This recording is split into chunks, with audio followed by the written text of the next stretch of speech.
Jubilin Galieno, totoo nga bang balita na ipinaasawa sa matandang mayaman kung kaya't naging mas maluwag na ngayon yung buhay nila at medyo mayaman na sila?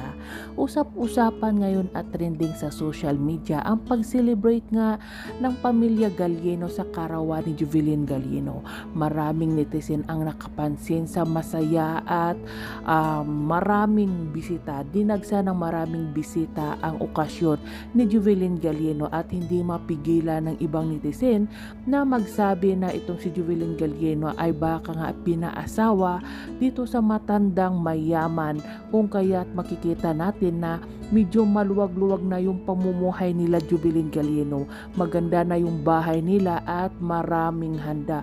Makikita mo talaga na biglang yumaman yung pamilya ni Jubilin Galieno. Siyempre naman ay yung pinatunayan ng tiyahin ni Jubilin Galieno na si Tia Uding na maraming nagbigay ng pera at tulong dito kay pamilya ni Jubilin Galieno, kung kaya't nga naging maganda na yung buhay nila hanggang sa hindi na nga sila pinapansin ng mga kapatid ni Jubilin Galieno. Kaya naman nagtampo ang mga tiyahin ni Jubilin Galieno nang dahil sa mga pera na natanggap ng kanyang nanay ay hindi na sila pinapansin, kahit na magkapit bahay lang sila pero hindi sila makalapit kasi nga baka sabihin ni ng pamilya Galieno na lumalapit lang yung mga tiyahin niya para humingi ng pera na natatanggap nila araw-araw galing sa ibang tao. At marami ding mga haka-haka na itong si Sir Raffy Tulfo ay nagbigay nga ng ₱250,000 para sa pamilya Galieno,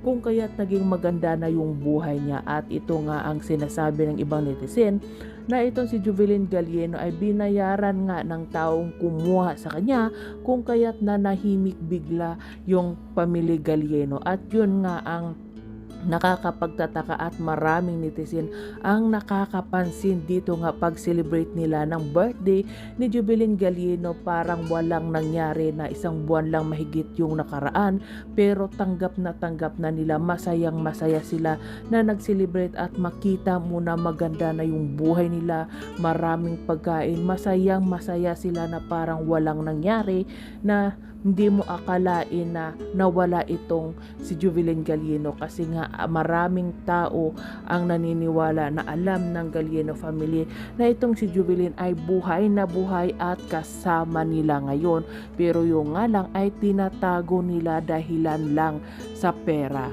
at ayaw nilang mahuli at mabuking nga ang pamilya Galieno na nakita na nila at nakasama at alam nila na buhay itong si Jubilin. Pero yun nga lang ay hindi nila mabubulag at hindi mga bobo yung mga netizen at mga viewers, kasi alam naman ng lahat at natin na halatang halata na alam ng Galieno family na buhay itong si Jubilin Galieno.